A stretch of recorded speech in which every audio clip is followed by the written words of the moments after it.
Johnson ഓപ്റ്റിക്കൽസിൽ തിങ്കൾ, ബുധൻ, വെള്ളി ദിവസങ്ങളിൽ രാവിലെ 10 മുതൽ ഉച്ചയ്ക്ക് 1 മണിവരെ കണ്ണു ഡോക്ടറുടെ സേവനം ലഭ്യമാണ്. എല്ലാ ബ്രാൻഡഡ് ഫ്രെയിമുകളും ഇവിടെ ലഭ്യമാണ്.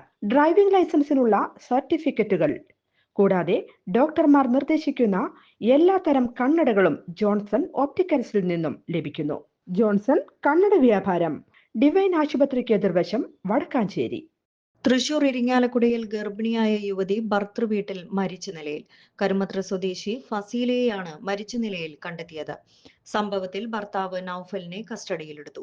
ഭർതൃപീഡനത്തെ തുടർന്നാണ് യുവതി ജീവനൊടുക്കിയതെന്ന് വിവരം. ഇന്നലെ ഭർതൃവീട്ടിലെ ടെറസിലാണ് യുവതിയെ തൂങ്ങി മരിച്ച നിലയിൽ കണ്ടെത്തിയത്.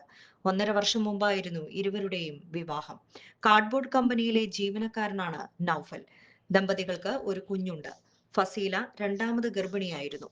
ഒരുപാട് നാളായി ഭർത്താവ് ദേഹോപദ്രവം ചെയ്യുന്നുണ്ടെന്ന് യുവതി ഉമ്മയ്ക്ക് വാട്സപ്പ് സന്ദേശം അയച്ചിരുന്നു. യുവതിയുടെ മരണത്തിൽ ഗാർഹിക പീഡന ആരോപണം ബന്ധുക്കൾ ഉന്നയിക്കുന്നുണ്ട്. ഗർഭിണിയായിരുന്ന സമയത്ത് നൌഫൽ ഫസീലയെ ചവിട്ടിയിരുന്നു.